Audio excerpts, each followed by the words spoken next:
Did Sean Schimmel slip up, or could this just mean nothing? I'm going to play the clip, and I'm going to let you guys decide at the end. But the tricky part, and I got to give Damon Mills some credit here because he's been directing me on this last game we've been working on. And referring to Sparking Zero, of course. I didn't realize that subtly changing the voice for every single form was going to bite me in the ass later. And so keeping track of all that for like Super Saiyan 4, Super Saiyan 3, God mode red hair, God mode, and it's all real subtle, different things, you know? And so Damon has just been on top of just keeping all my references, everything in line, going through, making sure everything's right, really nitpicking it. It's a very challenging thing to do, but it's easy to solve as long as you keep vocal references around. But the tricky... So did you guys hear what he said? He was talking about the keeping track of your vocal references, but like per transformation. And we're talking about Sparking Zero here, and he specifically said... Matter of fact, I'll just play the clip again for you guys in case you missed it the first time. Key part, and I got to give Damon Mills some credit here because he's been directing me on this last game we've been working on. And keeping track of, I didn't realize that subtly changing the voice for every single form was going to bite me in the ass later. And so keeping track of all that for like Super Saiyan 4, Super Saiyan 3, God mode red hair.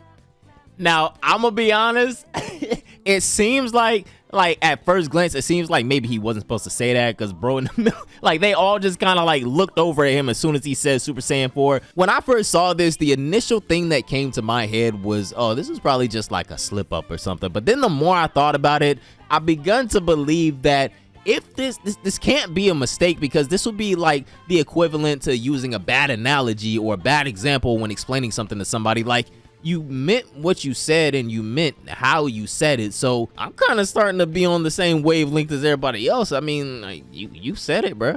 What is going on, fellas? It is your boy Tech, and we are back again for another Dragon Ball Sparking Zero video. And today, as you can tell by the title and the thumbnail, we are here to talk about some Dragon Ball GT being incorporated into Sparking Zero. So first of all, I want to say that this clip right here that I just showed you guys, it isn't a direct confirmation of anything at all just yet. Now, Sean Schimmel does kind of allude to having to record voice lines for Super Saiyan 4 Goku in Dragon Ball Sparking Zero. He didn't outright say that, but he did allude to it enough where we can kind of read in between the lines. Because like I said a second ago, it doesn't really look like he was supposed to say that. I could be completely wrong about that, but just like looking at the rest of the panel's reaction and then how this, of course, just blew up on the internet overnight, it kind of turned into a big thing. So what I really wanted to talk about today was how GT could be incorporated onto this roster and what this could mean for the future of Sparking Zero. So first of all, I want to say that we are at what? There hasn't been any new character reveals since we did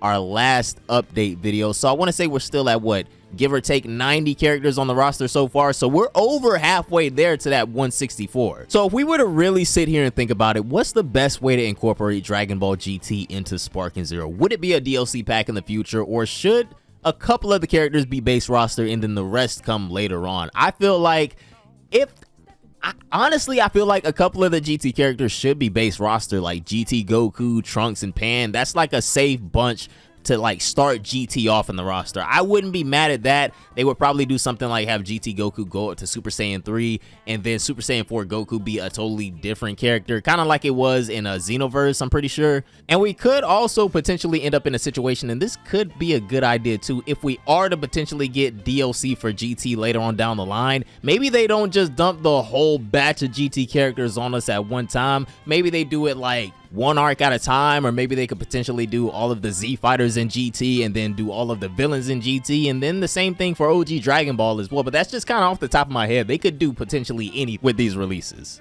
And then I think the core few characters for GT would have to be Super Saiyan 4 Goku and Vegeta, of course.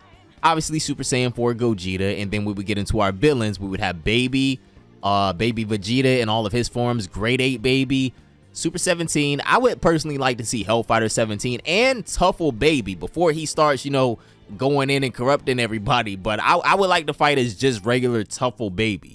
And then, of course, Omega Shenron. And another, you know, batch that I would really like to play more of is going to be those Shadow Dragons. We're getting all these, you know, I'm not going to say random people from the Tournament of Power, but we have like Kakunsa and stuff like that. I want to play as the other Shadow Dragons. I don't see how that's, you know, too much to ask for.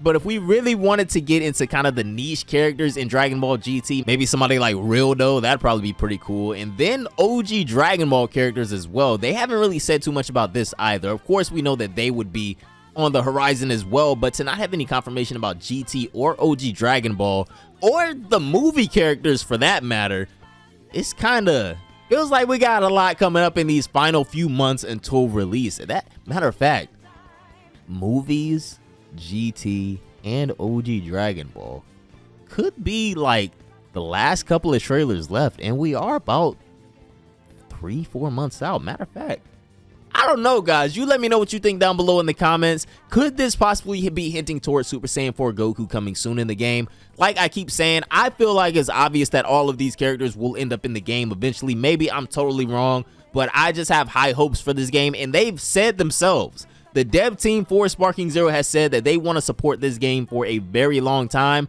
So I feel like that in itself tells us that we're going to be seeing all types of characters. Now, if you really want to get into a controversial conversation, a batch of characters that they should really think about bringing to this game, if they really wanted to make some waves on the internet with Dragon Ball Sparking Zero, let's start talking about bringing some heroes characters to this game. I feel like the internet would be in an uproar. Oh, that would be nutty. But anyway, guys, let me know what you think about this small Super Saiyan 4 Goku update down below in the comments. Do you think this is confirmation that Super Saiyan 4 Goku and the rest of GT is coming soon? Or was this a slip up? Or was it just part of his example like he was explaining? Let me know down below in the comments, guys. I'm feeling like, well, you guys already know what I'm feeling like when it comes to GT. I'm here for it whether we got to pay for it separately or not. I know not everybody is on the same wave as me, but I'm just a GT fan. Well, Super Saiyan 4. Nah, I'm a GT fanboy. Let me stand on my shit. But anyway, guys, let me know down below in the comments how you are feeling about this. I'm hyped.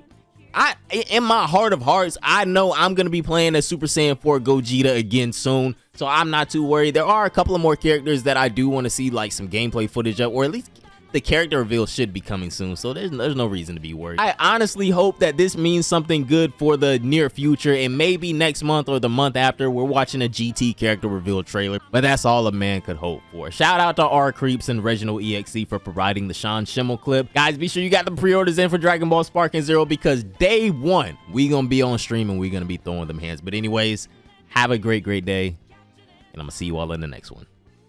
Bye, guys.